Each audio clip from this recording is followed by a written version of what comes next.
থানা কিছুদিন পূৰ্বে দুৰ্বৃত্তই হত্যা কৰিছিল মাতপুৰ নামৰ এজন লোকক বদৰপুৰ আৰক্ষীৰ বিৰুদ্ধে হত্যাকাৰী গ্ৰেপ্তাৰত ব্যৰ্থতাৰ অভিযোগ উত্থাপন হৈছে। হত্যাকাৰীক শীঘ্ৰে কৰায়ত্ব কৰাৰ দাবীত এইবাৰ ৰাইজে প্ৰতিবাদ কৰিলে। এনেধৰণে বদৰপুৰ থানা ঘেৰাও কৰি তেওঁলোকে উপযুক্ত শাস্তি দিয়াটো বিচাৰিছে অভিযুক্ত।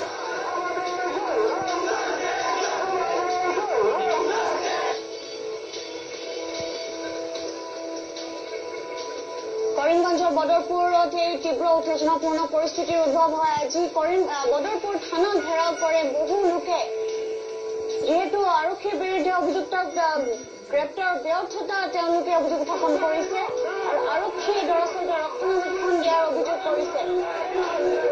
মাতপুৰ নামৰ এজন ব্যক্তিক হত্যা কৰা হৈছিল আৰু সেই ব্যক্তিৰ হত্যাকাৰীজনক দুৰ্বৃত্তই যিজন ব্যক্তিক হত্যা কৰিছিল মাতপুৰক, সেই হত্যাকাৰীজনক কৰায়ত্ব কৰিবলৈ সক্ষম হোৱা নাই আৰক্ষীয়ে। গতিকে আজি বদৰপুৰ থানা ঘেৰাও কৰে শতাধিক ৰাইজে।